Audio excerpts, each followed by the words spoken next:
ke Hadramaut, Yaman. Maka di saat beliau tinggal bersama keluarganya dari Al-Husainin dan juga Al-Hasaniyin, maka pada saat itu mereka disangsikan, diragukan kebenaran nasab mereka, dan itu dirasa, dimengerti, dimaklumi oleh Sayyidina Ahmad Al-Muhajir, karena mereka tidak tahu dari mana mereka tempat berasal. Maka kemudian suatu waktu ketika musim haji tiba, beliau perintahkan putranya Sayyidina Ubaidillah bin Ahmad Al-Muhajir untuk pergi bersama-sama penduduk Yaman ke Makkah Al-Mukarramah untuk melaksanakan ibadah haji. Ketika mereka sedang melaksanakan tawaf ifadah, tiba-tiba Sayyidina Ubaidillah bin Ahmad Al-Muhajir naik ke atas Hijr Ismail. Lalu beliau berteriak dan mengumumkan serta berseru kepada yang ada di sekitarnya, tahukah kalian siapa aku? Tahukah kalian siapa aku? Siapa di antara kalian yang mengetahui dan mengenal siapa aku? Maka spontan mereka mengatakan, bagaimana kami tidak kenal? Engkau adalah Ubaidillah bin Ahmad bin Isa bin Muhammad, terus sampai kepada Nabi Muhammad SAW. Tercatat pada saat itu yang mencatatkan kesaksiannya sebanyak 200 orang, dan sampai sekarang masih ada data itu.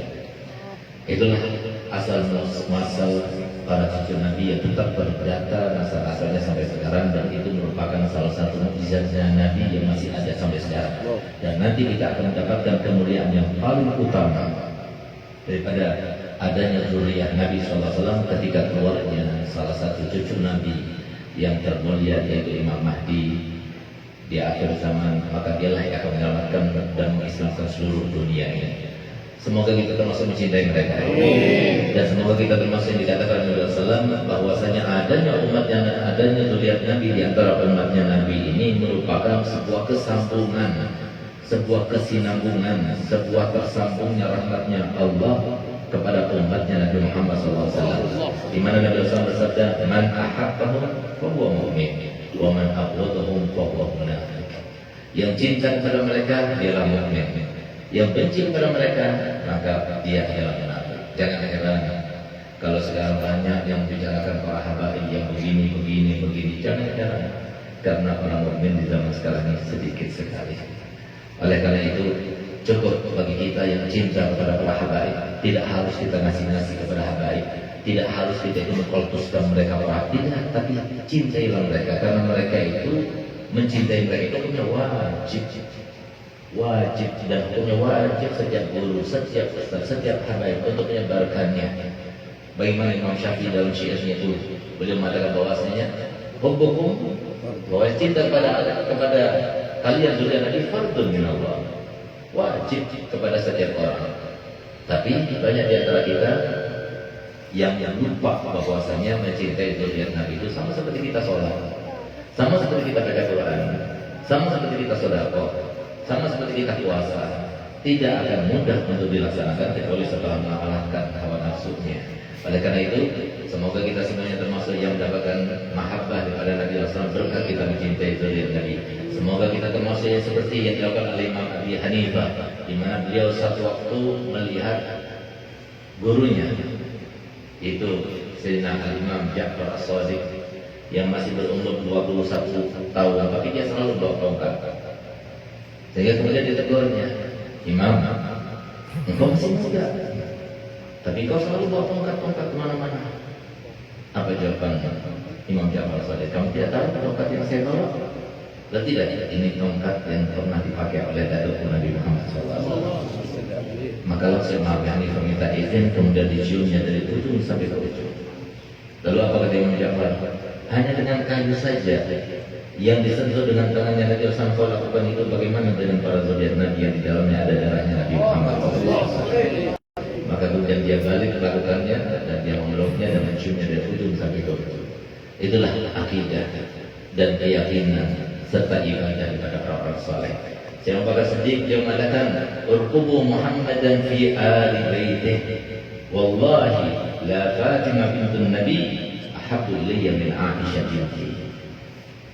Apapun yang kalian inginkan, yang kalian harapkan daripada Nabi SAW, maka carilah dalam keluarga Nabi. Demi Allah aku bersumpah bahwasanya Sayyidah Fatimah putri Nabi SAW itu lebih aku cintai daripada putriku sendiri.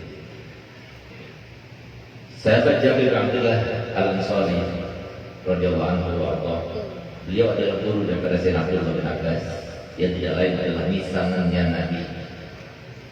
Setiap kali Sayyidina Abdullah bin Abbas mendapatkan gurunya itu akan keluar, maka beliau mengambil sendalnya, disiapkan sandalnya.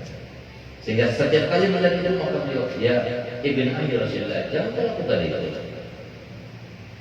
Maka kemudian dikatakan oleh Sayyidina Jabir Abdullah, Sayyidina Abdullah bin Abbas, hakadha umirna bi an naf'ala bi ulamatina. Beginilah kita diperintahkan oleh Nabi SAW untuk kita melakukannya kepada para ulama kami. Maka kemudian giliran Sayyidina Jabir bin Abdullah Ansari yang bertanya Abdullah bin Abbas, kemudian dia menciumnya.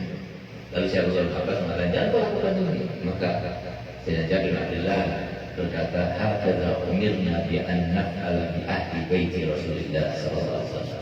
Beginilah kami diperintahkan untuk mencintai keluarga Nabi Muhammad sallallahu alaihi wasallam. Semoga kita semua termasuk mencintai mereka sehingga kita termasuk mendapatkan syafaat dari Nabi sallallahu alaihi wasallam. Amin amin ya rabbal alamin. Khususnya saya muliakan, saya hormati, saya cintai Habib Idrus bin Ali Al-Ridwan Al-Habib Abdul Muttalib selaku Al-Habsyi, selaku Ketua Rabita Kutai Timur, dan juga Habib Abdul Ghadir bin Abdul Hindwan, Habib Salim bin Abdul Ghadir Hindwan, Habib Taufik Ba'bud, Habib Walid Al-Idrus, Habib Umar Al-Gadri, dan semua para hakim. Mohon maaf saya tidak sebutkan satu persatu, namun tanpa mengurangi rasa hormat kami kepada mereka semuanya.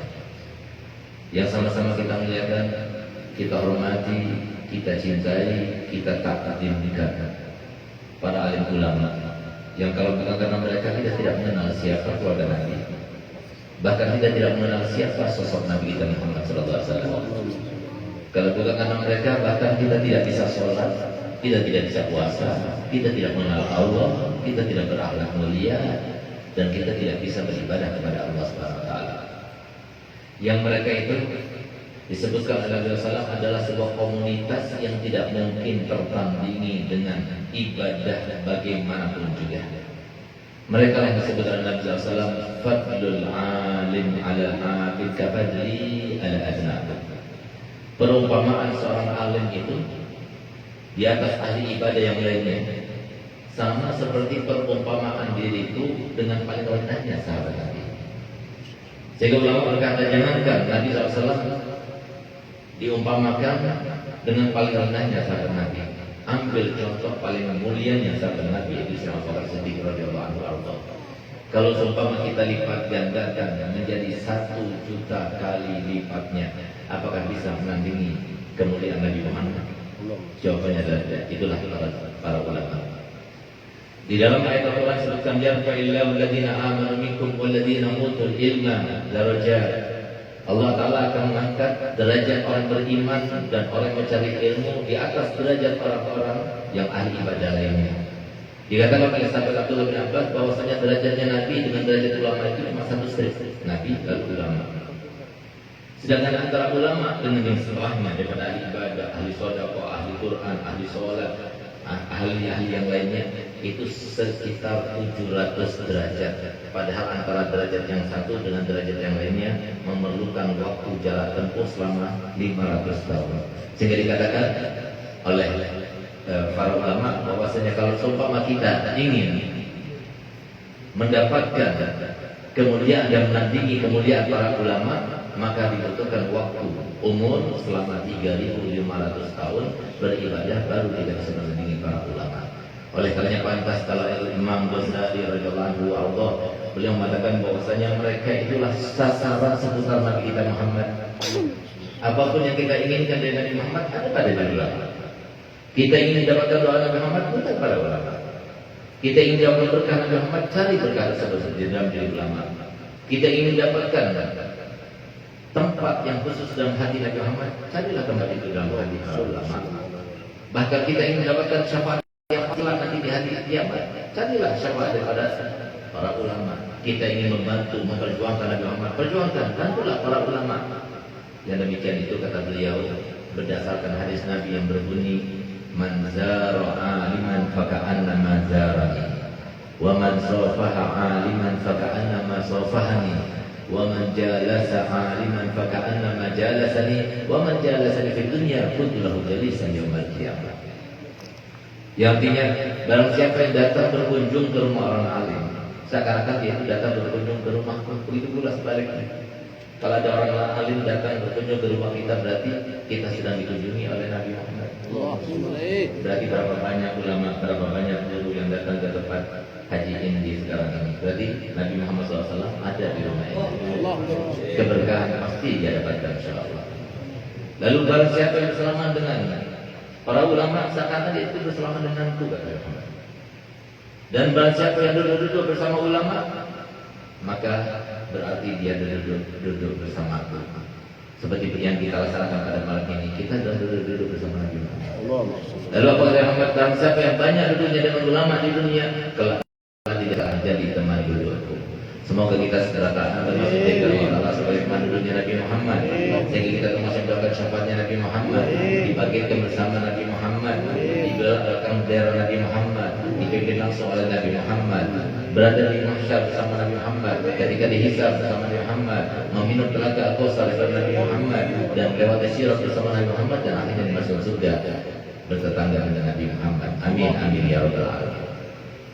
Khususnya saya muliakan, saya hormati, saya cintai, saya banggakan Guru Suhaimi yang saya kenal pertama kali daripada guru-guru yang ada di Sangatta yang telah mengundang kami, dan kami sulit untuk melupakan itu karena kami naik pesawat sebagai ikan layang-layang waktu itu.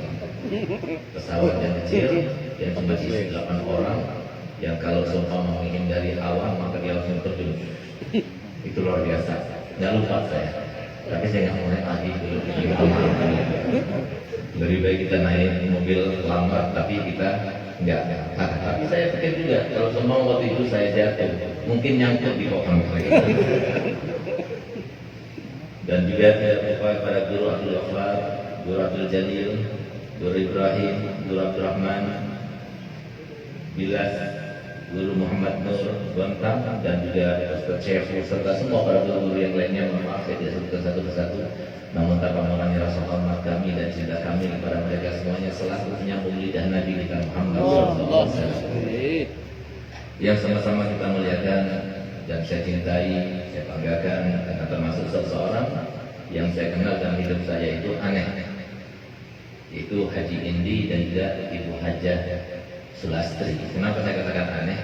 Baru kali ini ada undangan yang saya iakan, tapi tidak pernah kenal dengan orangnya. Enggak kenal. Jadi karena niatnya yang baik, sekitar setahun yang lalu dia itu selalu WA kepada saya, bisa katib, saya ingin undang pian. Saya nggak jawab lagi, saya nggak kenal siapa dia. Sampai akhirnya karena berulang-ulang, akhirnya saya bilang, ya insya Allah, suatu waktu saya bilang, kalau saya ke sana, saya akan mampir. Akhirnya terus sampai akhirnya saya jadikan nanti setelah pandemi, mungkin nanti bulan Sya'ban nanti, saya bilang gitu, atau Rajab nanti, atau Maulid ditanya lagi gimana dia? Nanti aja Rajab.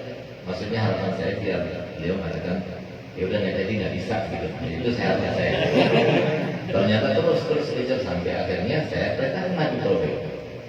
Ini ada orang yang mengundang saya, tapi rumahnya di sana. Saya nggak tahu siapa dia. Coba tuh lihat. Akhirnya beliau berangkat, hanya disuti rumahnya, ini rumahnya tempat istirahatnya sebagainya. Mohon maaf, saya begini bukan apa-apa, karena saya tidak mau nanti diundang kemudian masuk ke dalam hal yang sifatnya politik, tidak mau. Jadi sifatnya yang anti atau tidak sesuai dengan syariat kita tidak mau. Oleh karena itu maka kami terus sebagai koordinator di wilayah yang kebetulan Hadiman Taufik, yang saudara ini dialah yang menjadi ketua di teras ini, sehingga beliau saya perintahkan. Akhirnya beliau sampaikan mantunya penghuni pondok. Begitu saya tahu maksudnya penghuni pondok, kenapa nggak bilang dari awal? Coba bilang dari awal, pasti saya iya siap gitu. Ini beliau tidak menyampaikan itu, tapi alhamdulillah, insya Allah ini sesuatu yang bakal saya kenang seumur hidup. Ini saya juga akan saya kenang Haji Indi dan juga Ibu Hajah Sulastri. Ibu Hajah Sulastri saya kenal karena pertama kali undangan dari orang yang saya tidak kenal. Haji Zahim itu saya bisa kenal karena pesawatnya terbang. Semoga mereka semuanya panjang umur, sehat walafiat. Semoga sangat ini selalu menjadi badatun thayyibatun warahmatullahi. Amin amin ya rabbal alamin. Saudara muslimin kaum muslimat rahimakumullah. Alhamdulillah, patut kiranya untuk kita manjatkan puja dan puji syukur kita kehadirat Allah Subhanahu wa taala. Zat yang telah menciptakan kita semuanya. Zat yang memberikan rahmat kepada kedua orang tua kita, sehingga mereka itu mau merawat kita dari semenjak kecil. Mereka tidak jijik ketika mencuci kotoran-kotoran kita. Mereka tidak mau makan kalau kita belum makan. Mereka tidak mau tidur kalau kita tidak tidur duluan. Mereka pula yang ketika kita sakit mereka tidak bisa tidur. Itu rahmat yang Allah berikan kepada orang tua. Kemudian Allah telah memberikan rahmat kepada kita berupa taufik dan hidayahnya. Kemudian kita diberikan umur masih panjang sampai sekarang. Kemudian Allah yang memberikan segala hal yang kita miliki. Dunia yang kita miliki, jabatan yang kita miliki, ilmu yang kita miliki, kemuliaan yang kita miliki, semuanya Allah SWT yang memberikan. Kemudian pada malam ini, alhamdulillah Haji Indi mengundang kita bersama-sama, kita berkumpul di sini bersama-sama. Banyak para habaib datang. Jadi kata-kata Haddad, setiap habaib itu datang bukan datang dengan individunya. Setiap habaib datang itu dengan rahasia dan asal daripada kakek moyangnya. Berapa banyak para habaib yang berbagai macam farmnya. Berarti kita itu mendapatkan berkah dari mereka. Berapa banyak guru yang bisa kita tampak wajahnya. Berarti kita akan mendapatkan berkah dari mereka. Berapa banyak di antara kita yang hatinya bersih, yang ketika dalam tidak berkumpul 40 orang di antara orang itu, kecuali situ ada pasti kekasihnya Allah SWT. Berapa banyak di antara kita sehingga kita berjumpa bertemu dengan mereka, semuanya karena Allah yang berikan hidayah. Kalau Allah nggak berikan hidayah, mungkin kita berjumpa di sana. Tidak mungkin kita mau melangkahkan kaki dan meringankan langkah kita terhadap, tidak mungkin. Tapi Allah semuanya. Sehingga patut kiranya untuk kita selalu bersyukur, dan bahkan yang menjadi permasalahan daripada kita semuanya, sehingga lupa bahwasanya rezeki Allah yang menjamin, rezeki Allah yang menentukan, rezeki Allah yang membeberkan untuk kita semuanya, bahwasanya Allah SWT yang memberikan itu semuanya. Kita sampai lupa, itu gara-gara kita tidak banyak bersyukur kepada Allah Ta'ala. Sehingga pantas kalau seumpama permasalahan utama daripada umat ini sekarang ini sampai kapanpun itu adalah tidak bersyukurnya kita kepada kenikmatan Allah. Sehingga pantas kalau Allah Ta'ala firman dalam Al-Quran, wa qalilun min ibadiyasy syakur. Sedikit sekali daripada hamba-hamba yang bersyukur. Yang bersyukur inilah orang alim dengan ilmunya bersyukur akan diberikan istiqomah dalam kemuliaannya. Orang kaya dan kekayaannya bersyukur akan diberikan istiqomah menjadi orang kaya. Para pejabat bersyukur dengan jabatan yang Allah berikan, maka Allah juga akan berikan jabatan yang lebih dan istiqomah dalam jabatan itu serta berkah dalam jabatan itu.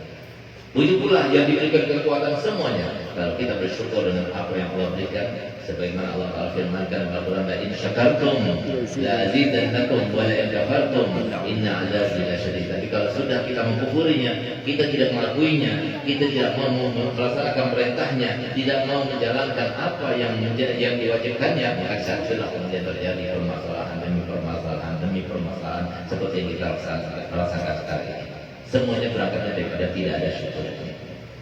Salawat serta salam mari kita persembahkan dan kita haturkan kepada kekasih kita semuanya, kepada yang mengasihi kita semuanya, yang tidak ada satu manusia pun yang mengasihi kita melebihi darinya. Tidak ada rahmat yang lebih sempurna yang ada dalam hati seorang manusia melebihi daripada rahmatnya. Ialah Nabi kita Muhammad SAW, yang di antara rahmatnya dan kasih sayangnya kepada umatnya, maka beliau itu korbankan semuanya untuk umatnya. Yang harusnya dia dapatkan daripada kebahagiaan, daripada kemudahan, daripada kemuliaan, daripada keistimewaan, semuanya tidak dihiraukannya, tidak diabaikannya, semuanya diperuntukkan untuk umatnya. Sehingga suatu waktu beliau pernah datang kepada sahabat-sahabatnya dalam keadaan wajahnya itu sumringah, bahagia, tersenyum gembira. Sehingga para sahabat-sahabat Nabi bertanya, "Ya Rasulullah, apa yang terjadi sehingga kau tampak di wajahmu itu bahagia?" "Iya, dapat natin Rabbi. Malam ini telah datang kepada suatu utusan daripada Allah." Dan dia berkata kepada itu, Allah menyodorkan 3 permintaan. Terserah, engkau minta apa saja pasti dikabulkan. Lalu dia bertanya kepada Faman ula, apa yang pertama wahai Muhammad? Maka aku jawab, Allahumma ighfir li ummati, ampunkan semua umatku. Faman tsaniyah, lalu apa yang kedua? Maka aku jawab, Allahumma ighfir li ummati, ampunkan semua umatku ya Allah. Faman tsalitsah, apa yang ketiga? Yang ketiga kata beliau, syafa'atu li ummati yaumil qiyamah, syafa'atan lahum. Sedangkan yang ketiga aku tidak jawab, aku akan simpan untuk apa? Nanti di hari kiamat. Kenapa Nabi SAW memintakan ampunan? Kenapa tidak tiga-tiganya disimpan untuk di akhirat? Karena dengan ampunan itulah maka segala permasalahan akan selesai, segala problematika kehidupan akan selesai, segala hal yang kita gelisah karenanya, kita galau pikiran karenanya akan selesai. Itu kan banyak istighfar. Sehingga pantas sudah gunakan 2. Kenapa 2? Di dunia itu dianggap manusia itu menganggap maksudnya dunia itu segala-galanya. Tidak. Yang kita saksikan sesuatu yang sangat-sangat mengkhawatirkan, kecil kalau dibandingkan dengan akhirat yang mengkhawatirkan. Sesuatu yang kita anggap sesuatu yang sangat-sangat menakutkan, kecil kalau dibandingkan dengan sesuatu yang menakutkan kelak nanti di akhirat. Tapi kenapa Nabi SAW sampai menggunakan yang 2? 1 untuk akhirat, 1 di dunia? Karena Nabi SAW paham bagaimana musuhnya itu, yang ketika dia datang kepada Nabi Muhammad, pertama kali ucapkannya, "Ya Muhammad, aku datang kepadamu dalam keadaan terpaksa." Siapa dia? Iblis. Sehingga Nabi dengan pintarnya, cerdasnya, certiknya tidak langsung dijawab, tidak langsung respons. Tanya dulu pada Jibril. Itulah kita harusnya. Tanya dulu pada guru, tanya dulu pada ulama. Apa yang kita lakukan? Tanya dulu pada mereka. Minta musyawarah mereka, minta pilihan pada mereka. Jadi asal bertanya pada Jibril, kenapa dia tanya? Kenapa dia datang kepada aku dan dia mengatakan demikian? Maka jawab oleh Jibril kalian, karena dia tidak datang pada seorang nabi pun, seorang rasul pun kecuali dalam keadaan ilmu dirumuskan, kecuali pada dia diperintahkan Allah untuk datang untuk menjawab semua pertanyaan dengan jujur, sehingga dia katakan aku datang kepadamu dengan terpaksa. Di antara pertanyaannya yang ditanyakan oleh Nabi kita Muhammad SAW, Nabi bertanya kepadanya, siapakah manusia yang paling kau benci? Apa jawaban Iblis? Manusia yang paling aku benci adalah engkau. Lalu siapa? Lalu siapa yang bawa syariatnya? Engkau. Lalu siapa yang hidupkan sunnahnya? Engkau. Lalu siapa yang membantu perjuangan? Engkau. Itu adalah orang yang paling benci. Jadi jangan salah kalau hari ini termasuk yang dibenci namanya Iblis. Tapi lebih baik dibenci oleh Iblis tapi dicinta oleh malaikat. Kalau dibenci oleh Iblis, dicinta oleh malaikat, maka berkah itu ada didapatkan. Karena mohon maaf, di sana ini bukan cuma Haji Indi dan Hajjah Sulastri yang punya uang, yang bisa mengundang para habaib, bisa mengundang para jamaah, memberi makan, memberi minum kepada mereka. Bukan, banyak. Tapi kenapa beliau? Karena jawabannya beliau termasuk yang paling dibenci sama Iblis, paling dicinta oleh malaikat. Sementara banyak yang paling ingin dicintai oleh Iblis tapi nggak mau dicintai oleh malaikat. Jadilah seperti itu. Ini terjadi. Banyak orang yang tidak pandang kepada hakikat tapi melihat kepada sesuatu yang boleh saja. Di sananya itu yang menguntungkan. Rugi itu ini ngapain itu undang-undang? Apalagi setiap minggu malam habis berapa uang habis? Lupa dia. Bahwasanya Nabi kita Muhammad SAW telah bersabda, "Mana pasonalu min sadaqah bal yazdad yazdad." Siapa yang mengucapkan itu? Tidak berkurang harta benda dengan sedekah, akan bertambah dan bertambah. Siapa katakannya? Yang matanya adalah yang disifatkan ucapannya dalam Al-Quran, di mana Allah Taala berfirman, "La yantiqu 'anil hawa in huwa illa wahyun yuha." Tidak pernah berucap dengan hawa nafsunya, tapi semua diucapkan itu bersambung dengan wahyu. Wahyu siapa? Wahyu Allah yang menciptakan dunia. Wahyu Allah yang menciptakan alam semesta. Wahyu Allah yang menjadikan haji ini punya kebun emas, punya sarang burung, punya semuanya Allah. Itu pula mereka semuanya. Dialah yang mengatakan. Allah yang mengatakan. Tidak akan Quran cari orang yang banyak sedekahnya lalu bangkrut. Nggak bakal ada. Tapi yang pelit yang pernah pinjam di bank yang malu. Tapi kalau banyak sedekahnya tidak akan ada.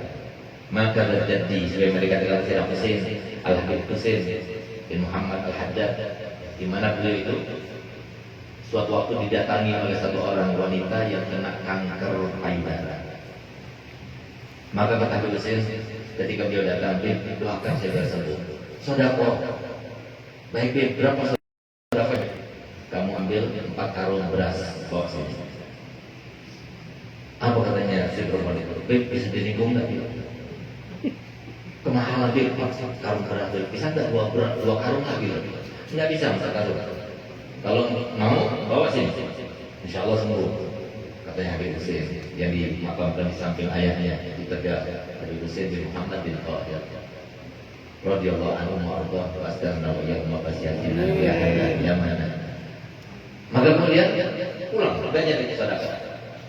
Seminggu kemudian datang kembali dalam keadaan lebih sakit, lebih parah sakit.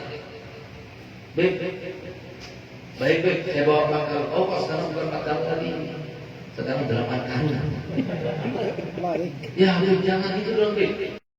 Bolehlah tambah 2 karung lagi, enggak harus 8 karung. 8 karung semua. Akhirnya dia pulang aja. Seminggu kemudian tambah parah, dia bawa 8 karung. Enggak diterima Habib Husain. Sekarang udah 8 karung, 16 karung. Kenapa? Tambah parah penyakitnya. Sehingga dia enggak jadi pulang. Setelah dia pulang, apa katanya Habib Husain? Wallahi, kalau semua dia datang bawa 16 tahun, demi Allah saya sumpah dia akan sembuh. Maka terjadi, tidak pernah bohong dahulu. Kenapa? Di dalam hadis Sahih Bukhari, Nabi SAW bersabda dalam hadisnya, dawu mardakum bis sadaqah wa hassinu amwalakum bis zakah. Hendaknya obati orang sakit kalian dan penyakit kalian itu dengan sedekah. Dan hendaknya lindungi semua harta kalian itu dengan zakat. Enggak pada bangkrut, enggak ada ceritanya orang yang zakat itu bangkrut, enggak ada. Enggak pada bangkrut. Bahkan bertambah. Kalau kita ingin harta kita itu tidak sampai kurang, caranya bagaimana? Keluarkan zakatnya. Dan zakat harus tepat. Jangan dihilah-hilah. Jangan dipermainkan. Jangan disangkanya bahwa Allah Ta'ala itu tidak melihat. Allah Ta'ala melihat. Banyak di antara mereka itu yang mau zakat, tapi saya tanya sendiri, nggak pernah tanya pada guru, gimana cara mengeluarkan zakat yang benar? Sehingga akhirnya bangkrut. Semenjak aku sedekah, kok berkurang ya hartanya? Semenjak aku zakat, kok berkurang ya? Tidak tahu dia, itu justru pembersihan di mana hartanya sudah mau diterima oleh Allah Ta'ala. Tapi yang jelek-jelek itu kan dihabiskan. Ini sangat gatal. Oleh karenanya, Nabi SAW itu dalam syariatnya itu sebuah sistem yang berlaku sebenarnya. Bukan sistem pemerintah, bukan sistem pemerintah yang mana tidak, tapi yang berlaku dari mulai zaman Nabi Adam sampai hari kiamat. Bukan sistem pemerintah, tidak ada pemerintah itu yang menawarkan, ayo siapa yang mau datang, siapa yang ingin mendapatkan jodoh hari Selasa datang semua ke kantor. Ada. Siapa yang mau dapatkan rezeki, jatah rezeki hari Jumat datang semuanya ke kantor. Ada. Semuanya Allah yang menjadikan. Syariatnya yang menentukan. Oleh karena Allah Ta'ala firman dalam Al-Quran, wa tilkal ayyamu nudawiluha bainan nas. Dan hari-hari itu terus akan bergulir kepada kalian. Yang seperti Fir'aun masih ada sampai sekarang. Yang seperti Qarun masih ada sampai sekarang. Yang mereka-mereka dizalimi seperti diceritakan dalam Al-Quran sampai sekarang masih ada. Dan bagaimana akhirnya juga akan terjadi seperti itu. Tidak bakal luput. Kenapa? Yang dunia itu terus berputar. Jadi jangan kaget. Tunggu saatnya. Orang yang zalim itu pasti jatuh, pasti sakit, pasti sengsara. Tinggal tunggu aja waktunya. Bisa disaksikan. Nggak mungkin dukun tahu salah. Zaman Nabi Musa begitu, zaman Nabi Isa begitu, zaman Nabi Muhammad juga seperti itu. Betul-betul aja kita wilayah. Oleh karena itu telah hadir oleh Allah Ta'ala. Alhamdulillah kita termasuk sebagai umatnya Nabi Muhammad. Semoga salawat serta salam terus dihaturkan Allah Ta'ala, dipersembahkan Allah Ta'ala dari kita semuanya kepada Nabi Muhammad sampai hari kiamat nanti, sehingga menjadi pahala bagi kita semuanya, menjadi tambahan derajat untuk kita semuanya, menjadi tambahan sebab untuk kita mendapatkan cintanya, dan semoga kita semua termasuk yang selamat di dunia sampai ke akhirat. Amin ya rabbal alamin. Masyaallah muslimin rahimakumullah. Apa yang dilakukan oleh Haji Indi dan juga Ibu Hajah Sulastri bukan sesuatu yang kebetulan. Tidak ada yang sesuatu yang kebetulan. Semuanya sudah direncanakan oleh Allah. Allah yang memberikan lintasan dalam pikirannya untuk mau mengadakan semacam ini. Allah yang memberikan keberkahan kepada mereka semuanya. Allah yang akan memberikan sesuatu yang akan diberikan bukan hanya untuk mereka berdua, tapi anak keturunannya terus. Oleh karena itu, kalau kita ingin tahu apa yang terjadi sekarang ini bukan merupakan sebuah pandemi, tapi sebenarnya sebuah teguran untuk kita. Yang maksud dari teguran itu, ayo kita kembali ke jalan yang benar. Itu maksudnya. Apa yang terjadi sekarang ini tidak jauh, bahkan persis seperti disampaikan Allah Ta'ala dalam Al-Quran, Tuharul fasad fil barri wal bahri bima kasabat aydin nas liyuziqahum ba'dalladzi amilu la'allahum yarji'un. Telah tampak kerusakan baik di daratan maupun di lautan, kerusakan dalam tatanan, kerusakan dalam sosial kehidupan, kerusakan dalam aturan-aturan, semuanya rusak semuanya. Baik di laut maupun di darat, semuanya rusak sekarang ini. Bayangkan tidak, mau naik pesawat harus antigen dulu, mau selaman dulu, terbuka selaman. Nah sekarang habis selaman, kesian orang alimnya dia. Apakah orang alim itu anti corona? Alhamdulillah anak saya selalu bawa itu namanya hand sanitizer. Jadi setelah selaman semprot. Saya juga minum obat dan sebagainya. Jaga-jaga. Iya, diperintah dalam Allah Ta'ala. Tapi jangan jadikan mereka itu korban akhirnya. Jangan kita itu sakit kalau kita mendekat kepada mereka, atau kita itu merasa nggak enak kalau kita mendekat kepada mereka. Mereka yang harus jaga. Mereka hidupnya menjamin kita, kehidupan kita, kesejahteraan kita. Ini terjadi sekarang ini. Akhirnya ada orang batuk, biasanya kita bilang katakan, ya rahmatullah sekarang ini. Bahkan mohon maaf, detik kemarin ada satu orang yang naik pesawat, kemudian akan di blacklist. Karena apa? Karena dia menegur orang yang batuk di pesawat, dicaci maki, dibully, hanya gara-gara batuk di pesawat. Coba ya, orang mau batuk sekarang itu ditahan, nggak enak dan sebagainya. Kalau dulu saya menahan karena takut bersendawa habis makan durian, nggak enak baunya. Ya kan, yang nggak makan durian pengen makan durian dan nggak enak emang baunya gitu. Bukan semua orang senang. Tapi sekarang nahan batuk bukan sendawa. Jangan sampai batuk depan orang. Takutnya apa? Dikiranya corona. Bahkan harusnya yang meninggal karena corona itu kan syahid. Ya kan, harusnya kita itu mau dong, gitu. Tapi nggak ada dari kita yang mau. Ada yang mau didoakan sekarang ketika corona.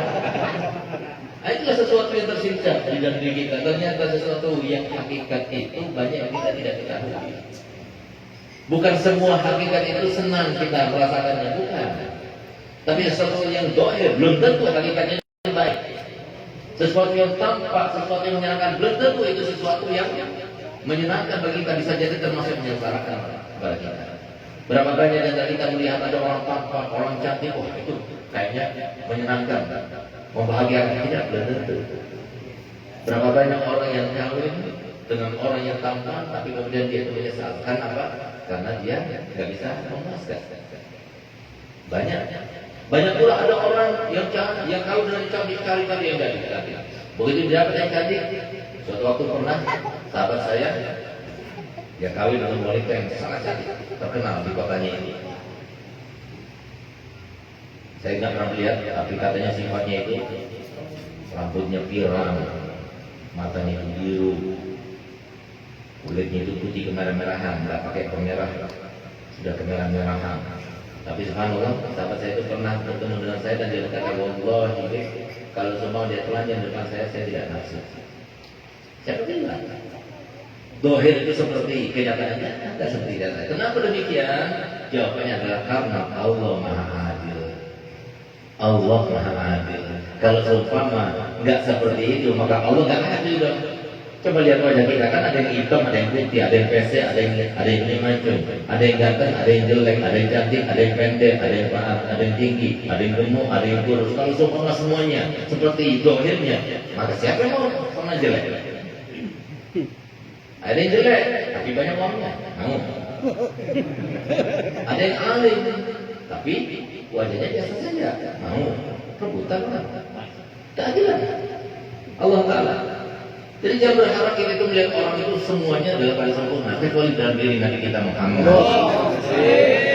Semuanya sempurna, dunianya sempurna, batinnya semua sempurna, zahirnya sempurna, semuanya sempurna. Tapi kalau manusia tidak berharap, kenapa? Allah dengan keadilannya menciptakan segala sesuatu dengan teorinya yang tetap tidak berubah karena keadilan Allah Ta'ala. Apa teori itu? Teori itu adalah Allah menciptakan setiap makhluknya, begitu pula keadaannya, begitu pula bentuknya, dalam keadaan ada kekurangan dan ada kelebihannya. Setiap orang, setiap makhluk, setiap keadaan pasti ada kekurangan dan ada kelebihannya. Apakah kita kira bahwasanya Haji Indi sama Ibu Hajar Sulastri karena punya toko emas misalnya bisa mengundang kita, berarti dia punya kelebihan? Dia punya kelebihannya, tapi ada kekurangannya. Jangan kita katakan bahwasanya dia ada kekurangan, ada kekurangannya. Kemarin saya baru datang sebetulnya, jadi keuyuhannya itu belum hilang, makanya saya bawa istri karena masih kangen. Kalau Hajar Sulastri tidak berikan untuk istri saya nggak datang ke sini. Oleh karenanya, ternyata tidak empat anak saya dan juga istri saya, karena saya masih kangen. Saya sudah perhitungkan ini 12 hari saya perjalanan, baru ketemu kemarin, sekarang bisa lagi. Sama lah, kita wajar manusia biasa juga. Apalagi ustaz-ustaz itu masih sempurna. Ya. Oleh karena itu, subhanallah, saya berjumpa dengan salah satu pejabat nomor 1 di daerahnya, di mana dia berkata begini, orang mengira saya ini orang yang sukses, orang yang bahagia, orang yang rimau terus. Nggak tahu saya ini coba berat. Kenapa Pak? Saya bilang begitu. Dia punya anak pertamanya sangat dicintai, sangat dimuliakan, sangat diharapkannya, tapi keadaannya beda. Keadaannya beda. Tidak seperti yang diharapkan, sehingga dia jaga perasaannya. Lain sedikit dia langsung marah. Ini. Setiap hari dia masuk ke rumahnya, dia tidak menjadi support. Siapa bilang? Semua orang dengan begitu. Kenapa manusia? Kenapa kita semacam ini semuanya? Tidak ada satu orang pun di antara kita kecuali dalam keadaan sama. Karena kita hidup untuk diuji, untuk dicoba. Makanya kalau kita ini dekat pada ulama, tenang pikiran kita. Tidak khawatir, tidak ada takut. Kok sampai utang sana utang sini, korupsi sana korupsi sini, tidak ada. Dan bagaimana Sayyidina Uwais Al-Qarni radhiyallahu anhu yang cukup kita ambil jadi contoh. Jangan kita katakan bahwasanya oh yang pakai imam, oh itu orang mulia sisi Allah, belum tentu. Oh yang punya uang banyak, oh itu orang mulia sisi Allah, belum tentu. Oh itu yang punya majelis Haji Indi, oh orang mulia, belum tentu. Kita harus merasa diri kita yang paling rendahnya orang yang kagumi itu ajaran Nabi Muhammad. Lihat bagaimana Sayyidina Uwais Al-Qarni. Uwais Al-Qarni adalah seorang muhadram. Siapa muhadram? Muhadram itu adalah seorang yang beriman kepada Nabi Muhammad tapi tidak hidup di zaman Nabi Muhammad, tapi tidak sempat berjumpa dengan Nabi Muhammad. Nabi Muhammad menyebutkan namanya di depan para sahabat semuanya. Dan dia berkata, ada saudara kita di Yaman sana, tepatnya di kabilah Garan, dia dari Murad, di kabilah Garan, seorang yang bernama Uwais. Dia adalah seorang yang berbakti pada ibunya. Dia kena lepra dan dia Allah sembuhkan. Cuma sekadar ini saja yang tidak sembuh belum sembuh. Ya Ali ya Umar, Ali ya Umar, dia sebutkan Ali ya Umar. In laqitumahu fatlublahu an yastaghfir lakum. Ali Umar, kalau kalian berdua bertemu dengannya, maka mintalah kepadanya supaya memintakan ampun untuk kalian berdua. Kenapa dikatakan demikian oleh Umar? Apakah itu menandakan bahwasanya Uwais lebih baik kepada Sayyidina Umar dan Sayyidina Ali? Tidak. Sayyidina Umar dan Sayyidina Ali lebih afdal dengan kesepakatan semua umat. Cuma kenapa Nabi sama demikian? Untuk mengajarkan kepada kita semuanya. Jangan pernah kita merasa salah. Jangan pernah. Apa yang kita lakukan? Kita berani bersumpah bahwasanya sekarang haji ini malam ini Masya Allah menghiburkan bangga kepada Nabi Muhammad SAW, menggembirakan, membahagiakan. Apakah berani dia sumpah? Pasti diterima pahalanya tahun ini? Berani. Kita nggak tahu. Kita masih berharap. Sampai kapan? Hatta ya'tiyakal yakin, kita masih berharap. Jangan pernah kita itu mau dirasuki oleh iblis, si kurang ajar yang selalu ingin mencegah kita mendapatkan kebaikan yang banyak, karena kebaikan yang banyak itulah yang akan menjadikan kita itu bahagia. Tapi justru sebaliknya, kita ingin diprosokkan, dijerumuskan dalam dosa dan dosa supaya apa? Supaya kita itu sengsara hidupnya. Apa kata Muhammad? Kalau seumpama bukan karena malaikat yang menjaga seorang manusia yang berjumlah 7 orang itu yang dinamakan malaikat Hafadha itu, maka niscaya dari saking bencinya iblis dan juga keturunannya para setan-setan itu kepada manusia, dari saking dendamnya kepada mereka manusia, maka niscaya mereka semuanya akan dicapik-capiknya sampai musnah. Bukan cuma dibunuh saja, dibunuh dengan cara dicapik-capik. Dari saking marahnya bencinya pada kita. Itu dia, kita tidak terasa. Tapi mereka punya keinginan, bagaimana hidupnya biar nggak hidup bahagia, tapi sangsara. Kita nggak lupa bahwasanya yang namanya kebahagiaan itu bukan harta benda, yang namanya kebahagiaan itu bukan rupa, kecantikan, kegantengan. Tidak. Yang namanya kebahagiaan itu bukan materi. Berapa banyak orang punya materi tapi nggak bahagia? Berapa banyak orang yang tidak punya apa-apa tapi dia bahagia? Saya pernah lihat ada satu orang, dia itu tidur di becaknya. Kerjanya cuma pengayuh becak. Subhanallah, dia tidur dengan pulasnya di atas becaknya ini. Mungkin dia menunggu pelanggan gak datang-datang, tiduran dia di sana. Tidak pakai bantal, tidak pakai kasur, tapi di atas becaknya ini. Dengan dia itu meletakkan kepalanya di atas pijakan tangan yang biasa digunakan oleh yang mengendarai becak. Tapi subhanallah, mulutnya itu terbuka, bahkan sempat ngorok dengan suara yang keras saja. Ini yang bahagia. Ini bahagia, nggak punya utang, nggak mikirkan apa, tidurnya nikmat. Berapa banyak orang kaya, ranjangnya itu terbuat daripada emas, bahkan di Arab itu barusan yang kabarnya itu, ranjangnya saya terbuat dari emas, dari sutra. Tapi berapa banyak orang yang ranjangnya ratusan juta, tapi dia itu tidur di atasnya tidak bisa tidur, harus minum obat tidur baru dia bisa tidur. Bahagia? Yang semacam itu bahagia. Bahagia itu di sini. Rasa bahagia. Nggak perlu materi banyak, nggak perlu. Bahagia bersama Allah. Bahagia bersama Nabi Muhammad. Bahagia ketika bisa haji ini menjadikan orang banyak sadar, menjadikan orang banyak menerima nasihat. Bahagia, itu bahagia. Puas ketika dia melaksanakan ibadah, itu bahagia. Dan itu yang dikatakan Muhammad, innal mu'mina sarrathu hasanatuhu sa'athu sayyi'atuhu. Tapi sebaliknya, innal munafiqa sa'athu hasanatuhu sarrathu sayyi'atuhu. Sesungguhnya orang mukmin itu kalau dia berbuat kebaikan dia senang. Semoga kita termasuk kepada itu. Tapi ketika dia melakukan dosa, dia sedih, sesedih. Itu orang mukmin adanya.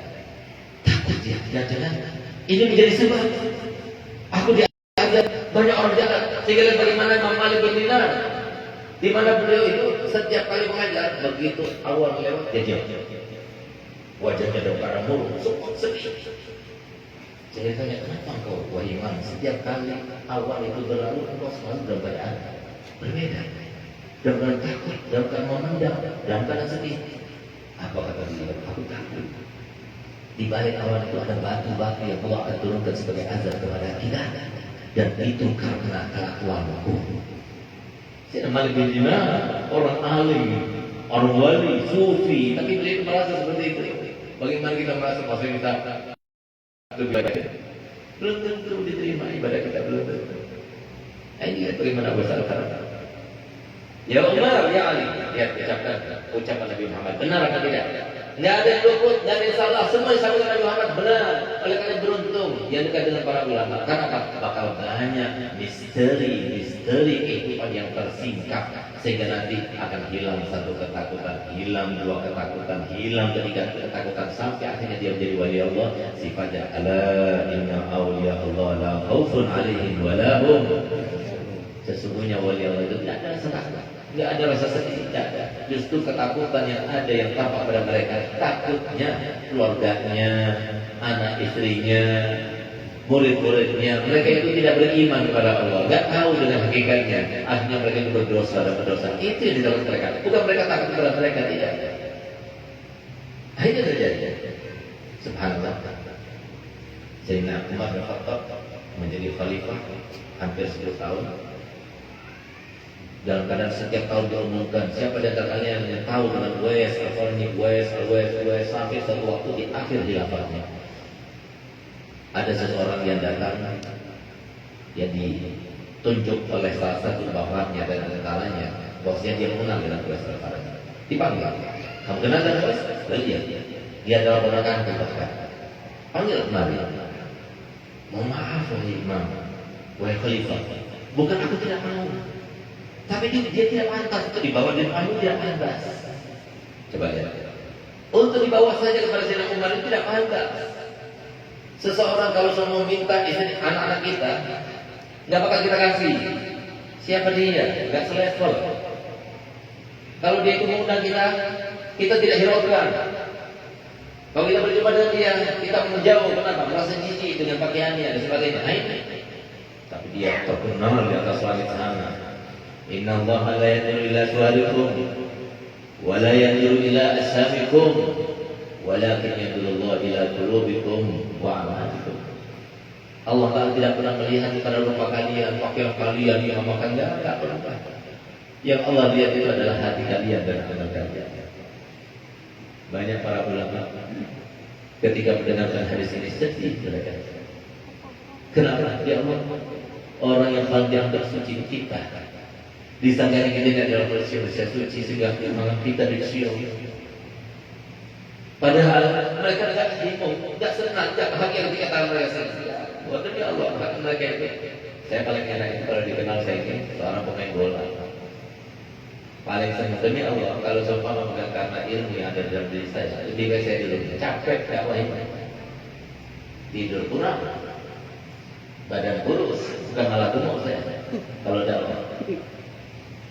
Kenapa? Saya makan kurang nafsu. Kalau makan saya banyak, saya kurang. Itu terjadi pada saya. Apalagi yang lebih memberatkan itu adalah ketika bermujahadah. Setiap kali tangan saya dicium, jangan pernah kita merasa bahwa kita lebih baik pada dia yang mencium.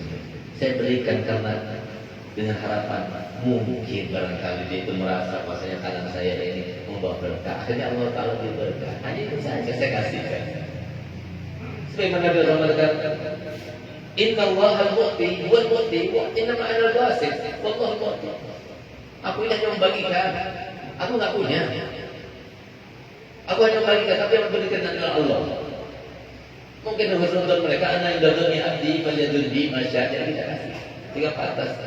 Kalau selevel Habib Abdullah Aidrus al-Adba, seorang kutub rajanya wali, gurunya Abdullah Haddad, guru rohani, di mana beliau itu adalah pertama kali manusia yang dijuluki dengan bangsa Al-Idrus dari kalangan Habaib. Itu adalah Abdullah bin Abu Bakar bin Abdurrahman As-Segaf bin Muhammad Mardawilah bin Ali Sahibul Darab bin Alwi bin Faqih Mugaddam. Ini beliau apa katanya? Kalau ada orang yang mencium tanganku, maka seakan-akan itu menempel kaku. Kalau ada orang yang mencium lututku dan kakiku, maka seakan-akan itu mencungkil kedua mataku. Siapa dia seorang itu? Raja Wali sikap atas. Kalau apa saya rahimahullah ta'ala, beliau selalu berpesan pada saya, segar, kamu harus selalu merasa bahwasanya diri kamu paling berdaya. Harus. Kamu harus merasa paling berdaya oleh kamu. Nanti kalau kamu berhasil, enak hidup bersama orang. Kalau semua dalam situasi suatu situasi kamu itu dihormati, dimuliakan seperti sekarang, masya Allah dimuliakan, dihormati, dikasih tempat yang bagus oleh ini. Maka saya katakan masya Allah orang sangat itu baik-baik. Orang seperti saya dihormati. Tapi kalau sama saya direndahkan, tidak dimuliakan, saya akan menyalahkan orang sangat ini. Nggak bisa itu guru Suhaiman dan guru yang lainnya mendidik mereka, nggak bisa berakhlak yang mulia. Tidak. Saya akan katakan bahwasanya ini semuanya mereka tidak menghormati saya karena dosa saya banyak. Ini imbasnya. Enak kamu kalau sudah berhasil, enak hidup dan manusia. Kenapa? Yang bikin banyak orang itu hidupnya susah, hidupnya sakit-sakitan. Kenapa? Tuntutannya pada manusia. Manusia bisa buat apa? Bisa berikan apa? Allah semuanya memberikan. Harta benda Allah, kemuliaan Allah, wibawa Allah, semuanya Allah. Bukan manusia bisa. Tapi semuanya Allah. Mereka cuma hanya ikon-ikonnya Allah. Oleh karena ini adalah akhlak yang diajarkan Nabi Muhammad SAW.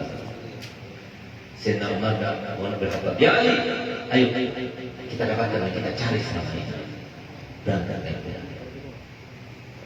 Begitu dia dapatkan ada satu orang yang pakaiannya lusuh, badannya juga lusuh, kotor, penuh dengan debu, tapi mulutnya tidak pernah berhenti berzikir pada Allah. Dia mendekat, lalu siapa namanya? Kata saya Abdullah. Aku Abdullah. Saya mengatakan belum lah ibadullah. Kita semua adalah hamba Allah, tapi siapa nama yang kau diberikan oleh ibumu? Oke, jawab Bues. Apakah kamu dari Murad? Iya. Kamu dari Babila Garan? Iya. Kamu pernah terkena sebuah penyakit lepra dan sisa semacam ini? Iya. Siapa Allah? Kamu tidak tahu siapa dia mengatakan. Dia adalah khalifah Amirul Mukminin Umar bin Khattab dan aku adalah Ali bin Abi Thalib. Bergetar pada Umar bin Khattab, Ali bin Abi Thalib, sahabatnya Nabi yang pernah berjumpa dengan Nabi, dipeluknya oleh beliau, diciumnya tangannya. Lalu siapa yang beritahukan kalian bahwasanya aku ini adalah seperti yang saya sebutkan tadi? Rasulullah menyebutkan apa? Rasulullah menyebutkan apa? Apa kita tidak ingin mendapatkan Rasulullah menyebutkan nama kita? Lakukan semuanya Rasulullah. Siapa yang menghiburkan Nabi, membahagiakan Nabi, maka dia pasti disebutkan Nabi. Sudah lupa kita? Setiap hari Kamis sebelum disodorkan amal kita pada Allah, besok kita akan dilaporkan kepada Nabi Muhammad dulu. Dan itu karena usaha dan upaya Nabi Muhammad untuk supaya ada hubungan dengan umatnya, sehingga dilampakkan amal kita selama seminggu. Haji ini disebutkan haji ini. Semalam kita undang para habaib, undang para ulama, undang para guru. Haji ini disebutkan. Enggak senang kita disebutkan dengan masyarakat. Enggak senang kita itu karena kita berakhlak mulia kepada zuriyahnya, berakhlak mulia kepada keluarganya, berakhlak mulia kepada ulamanya. Sampai pada Nabi Muhammad SAW enggak senang kita disebutkan namanya. Sempatan, apa lagi kita berbuat? Kalau sekarang semua kita dapatkan daripada harta benda, jabatan, semuanya Allah yang memberikan, bukan usaha dari kita, bukan upaya dari kita. Jangan pernah sekali kita mengatakan ini karena usaha saya. La haula wa la quwwata illa billah. Gak ada usaha, gak ada upaya, semuanya datang daripada Allah. Lalu kita akan sok-sokan menjadikan diri kita seperti Allah. Ini usaha kita, upaya kita. Berapa banyak orang yang ingin menjadi seperti haji ini? Siapa orang yang gak mau dibilang kaya? Siapa? Siapa orang yang gak mau punya mobil? Siapa? Siapa orang yang gak mau punya toko, punya sambur? Siapa orang yang gak mau punya uang banyak? Siapa? Semua mau. Tapi Allah yang mengatakan ini bulan. Alangkah ruginya bagi mereka yang tidak menggunakan modalnya. Sampai ketika datang saatnya, maka hilang semua kesempatan itu. Coba lihat bagaimana. Senang Uwais orang yang bahagia yang mengatakan Rasulullah zakar istri. Rasulullah menyebutkan lagi dan nama Galia. Dia bersyukur pada Allah sambil meneteskan air mata, tetap ada. Maka kemudian dia berkata, hendak menangkan kau Uwais. Aku ingin pergi ke Baghdad. Biar aku tulis surat kepada bawahanku di sana supaya menghormati kamu dan memuliakan kamu, menjamin semua kehidupan. Apa jawabannya? Tidak banyak. Aku lebih senang tidak dikenal orang. Aku lebih senang bersama orang-orang yang tidak dikenal oleh banyak orang. Itu lebih aku senangi. Aku berbahagia bersama mereka daripada aku dikenal oleh orang. Kalau begitu tunggu di sini. Aku akan pulang sebentar. Aku akan berikan sedikit daripada harta. Tidak, wahai Amirul Mukminin.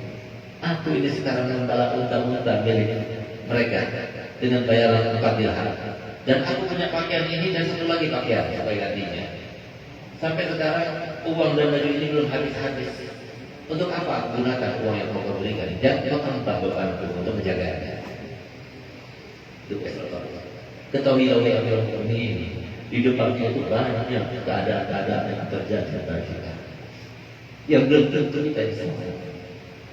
Banyak keadaan-keadaan akan terjadi kepada kita yang belum tentu kita bisa selamat.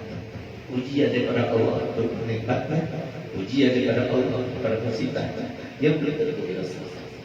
Sehingga sama-sama berteriak Allah, bahwa dia buang sepertinya dan mereka ada yang menerima dan menggantikan posisiku sekarang ini. Alangkah senangnya. Wahai Amirul Mukminin, ini adalah pertemuan kita yang terakhir. Kita tidak akan berjumpa lagi kecuali nanti di telaga Nabi Sallallahu Alaihi Wasallam. Semoga kita masih bersama. Kesempatan kita sekarang.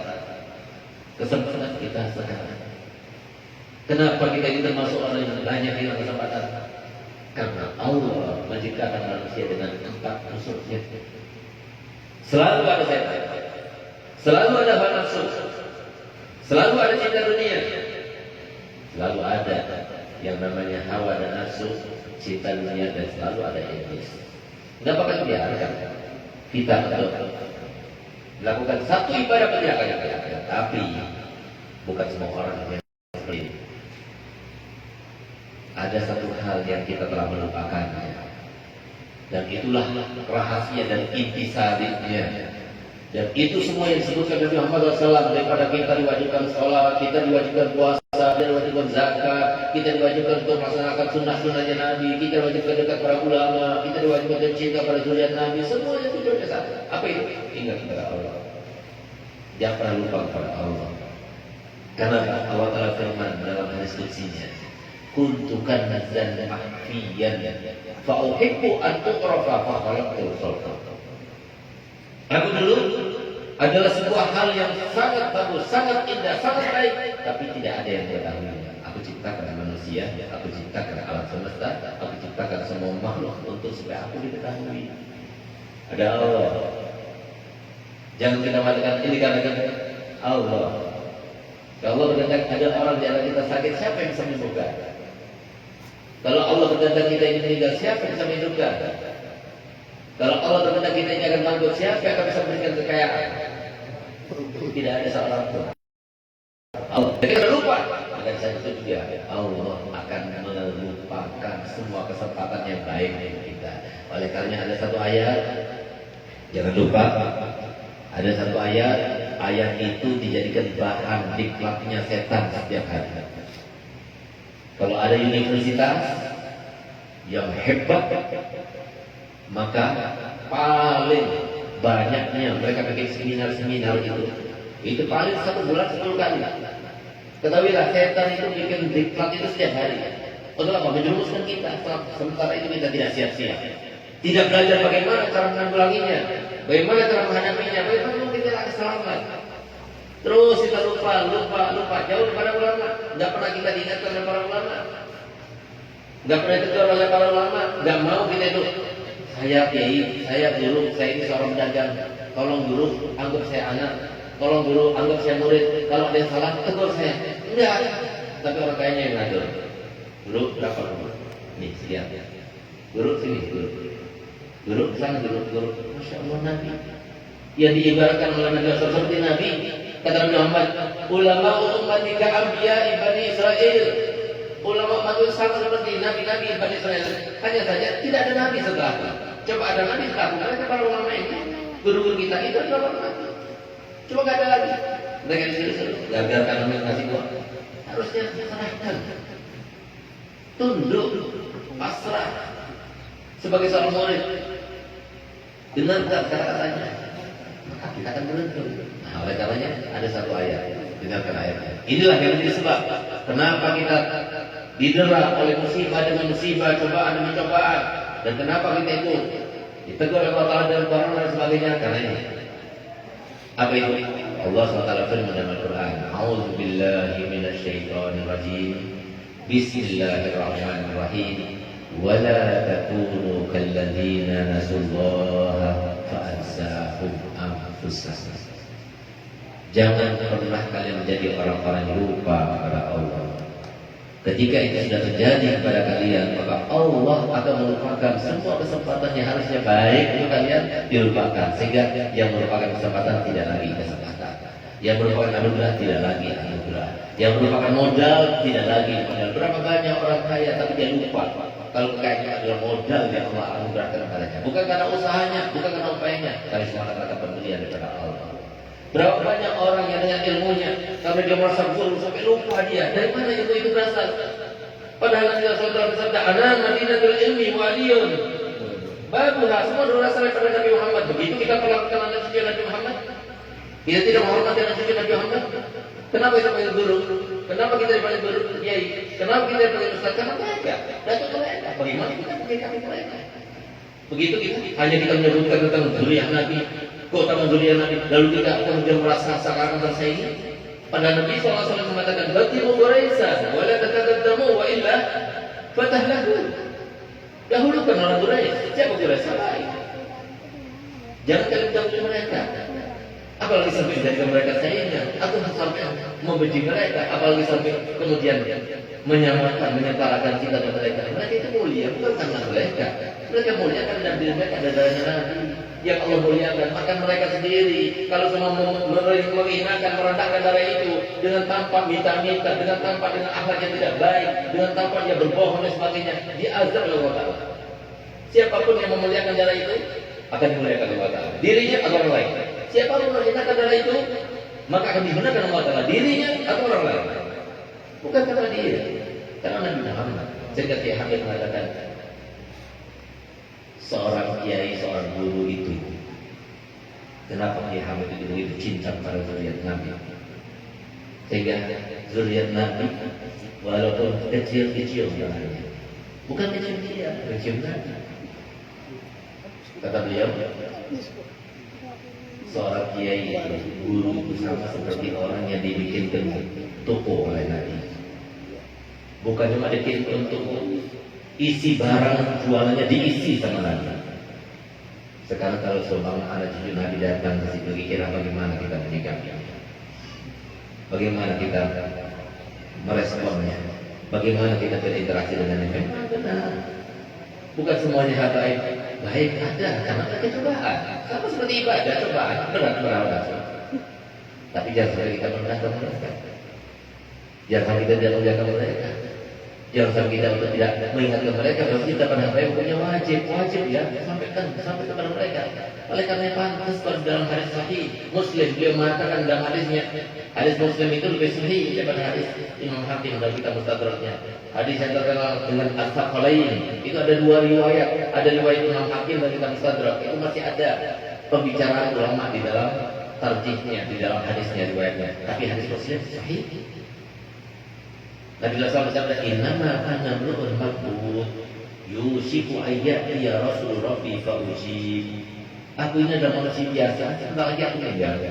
Mungkin sebentar lagi akan datang utusan Allah dan aku iakan. Wa ana tarikum fikum as-saqalain. Tapi jangan khawatir, aku tinggalkan kepada kalian dua hal. Tapi dua hal itu berat. Apa itu? Kitab Allah. Fihi nur wal huda, di situ ada cahaya, di situ ada petunjuk. Pasal situ berpegang oleh kalian.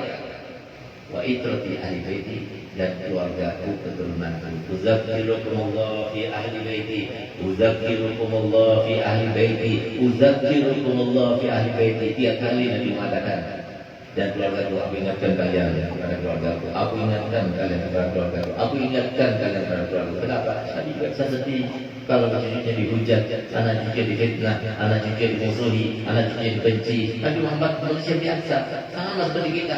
Oleh karena Nabi SAW bersabda, "Innama ana basyarun mithlukum." Aku ini manusia biasa, bedanya cuma aku dapat wahyu. Oleh karena semoga kita semua termasuk yang selalu ingat pada Allah Ta'ala, dekat pada ulama, dekat pada orang soleh, dekat pada para habaib. Kita diingatkan selalu Allah Ta'ala sehingga Allah Ta'ala selalu mengingat kita dan mengingatkan kita pada kesempatan-kesempatan kebaikan. Ya Allah, berikanlah haji ini dan haji selasih, ya Allah, keberkahan dalam hidupnya, harta yang berkah, umur yang berkah, anak-anak yang berkah, keturunan yang berkah. Ya Allah, jadikanlah apa yang dilaksanakan pada malam ini dan setiap minggunya, ya Allah, termasuk membanggakan Nabi Muhammad. Yang berikan kami modal yang banyak juga seperti yang diberikan kepada keduanya, ya Allah. Berikan kami, ya Allah, modal yang banyak, yang melimpah, anugerah, harta, benda yang banyak, yang berkah, yang membahagiakan, tapi nanti di akhirat tidak ada hisabnya, ya Allah. Ya Allah, kami datang semua ke tempat ini, ya Allah, dan entah berapa banyak dosa yang kami lakukan, ya Allah. Bahkan mungkin di antara kami ada salah satu daripada yang ada 5 golongan yang dikatakan oleh Imam Ghazali, siapapun di antara 5 golongan masuk 1000 kali, keluar bulan Ramadan tidak akan mendapatkan apa-apa juga. Masuk 1000 kali, ribuan kali, bahkan jutaan kali haji semacam ini, keluar tidak dapat apa-apa juga dari rahmat Allah. Tidak diterima doanya, tidak pernah dipandang dalam rahmatnya. Siapa mereka? Mereka durhaka pada orang tuanya. Yang kedua, mereka istri yang durhaka pada suaminya. Ketiga, mereka yang memutuskan tali silaturahminya. Keempat, mereka tidak saling tegur sapa lebih dari 3 hari 3 malam, apapun sebabnya kecuali karena syariat. Dan yang kelima adalah yang mengkonsumsi narkoba maupun minuman keras. Ya Allah, jika ada di antara kami yang hadir ini, ya Allah, termasuk 5 golongan, maka lepaskan, lenyapkan sifat itu dari kami, ya Allah. Kami berjanji untuk memperbaikinya, ya Allah. Ya Allah, yang melintaskan untuk kami berdoa sekarang ini adalah Engkau. Engkau memberikan nikmat kepada kami, hidayah serta inayah dan riayah untuk kami mohon kepadamu, ya Allah. Ya Allah, gerakkanlah hati kami untuk selalu berdoa kepadamu, ya Allah, dengan apa yang menjadi kebaikan untuk kami semua, ya Allah. Ya Allah, berikan kami selalu hidayah, berikan kami selalu istiqomah dalam kebaikan. Rabbana atina fid dunya hasanah wa fil akhirati hasanah wa qina adzabannar. Wassallallahu ala sayyidina Muhammadin wa alihi wasallam. Alhamdulillah, amin. Sebelum saya tutup, saya akan memberikan sebuah ijazah, yaitu sholawat Nabi SAW yang dikenal dengan sholawat al-Bushrah.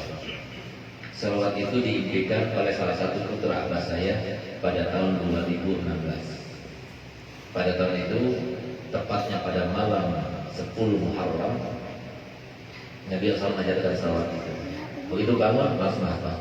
Kata Nabi, yang baca sholawat tersebut sebanyak 41 kali habis sholat subuh, maka sama seperti khasiatnya baca Yasin sebanyak 41 kali dalam mengabulkan hajat, mudahkan urusan, menggapai segala harapan, melapangkan segala kesulitan, dan menjauhkan diri pada segala hal yang menakutkan maupun mengkhawatirkan.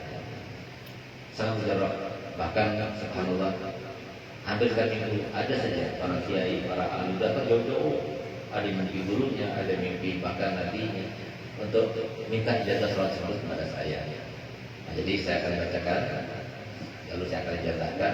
Barangkali ini merupakan kasih sayang Nabi untuk hati ini, karena kalau kita seumpama sekarang kita umumkan, nah kita nggak pulang dulu ya, kita akan baca Yasin 41 kali, pasti semuanya bingung kan? 2 jam setengah lagi baru selesai. Tapi alhamdulillah Nabi Muhammad ngajarkan sholawat ini supaya kabul hajat semuanya, supaya dosanya semuanya. Kalau kita hafal, paling lama 10 menit selesai. Nah, dan kita akan baca 1 kali dengan bacaan yang biasa, antum semuanya mengikutinya. Lalu kita akan baca dengan nadanya dulu 5 kali dengan harapan semoga kita keluar dalam keadaan kita sudah berubah semuanya. Hati kita bersih daripada segala cinta dunia, bersih dari sifat yang dapat mencegah kita daripada kemuliaan di sisi Allah Ta'ala, dan semoga kita semuanya termasuk yang mendapatkan kemuliaan di sisi Allah Ta'ala. Bismillahirrahmanirrahim. Allahumma salli wa sallim ala sayyidina Muhammadin sahibil bushra salatan تبشرنا بها وأهلنا وأولادنا وجميع مشايخنا ومعلمينا وطلبتنا طالباتنا من يومنا هذا إلى يوم الآخرة. بسم الله الرحمن الرحيم.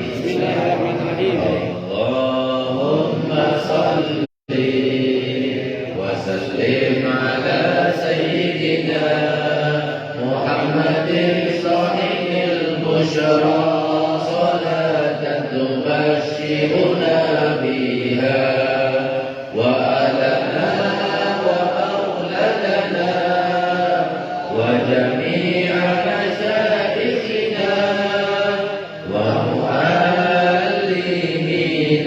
وطلبتنا وطالبتنا من يومنا هذا إلى يوم الآخرة. اللهم صل وسلم على سيدنا محمد صاحب البشرى صلاة تبشرنا بها وأهلنا وأولادنا وجميع مشايخنا ومعلمينا وطلبتنا وطالبتنا من يومنا هذا إلى يوم الآخرة.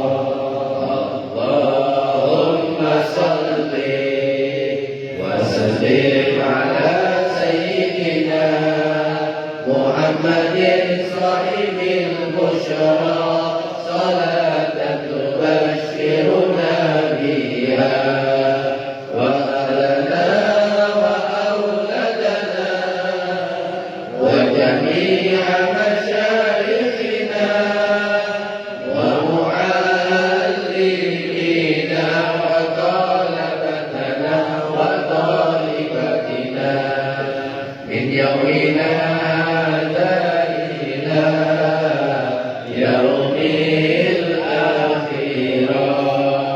اللهم صل وسلم على سيدنا محمد صاحب البشرى صلاة تبشرنا بها وأهلنا وأولادنا وجميع مشايخنا ومعلمينا وطلبتنا وطالبتنا من يومنا هذا إلى يوم الآخرة. اللهم صل وسلم على سيدنا محمد صاحب البشرى صلاة تبشرنا بها وأهلنا وأولادنا وجميع مشايخنا ومعلمينا وطلبتنا وطالبتنا من يومنا هذا إلى يوم الآخرة. Kalau bacanya benar seperti yang saya baca, maka pian silakan saya berikan ijazah untuk bacanya, saya berikan ijazah untuk memberikan ijazah kepada yang lainnya. Silakan diperbanyak, tapi jangan dijual-belikan karena ini soalnya Nabi atau tertulang. Ayo sama-sama kita jawab, saya terima ijazahnya Habib. Kalau mau dapat salat ini tinggal tulis di Google, salawat harus setiap muncul di situ. Kurang lebihnya saya mohon maaf, terutama kepada para guru, para habaib. Wassalamualaikum warahmatullahi wabarakatuh.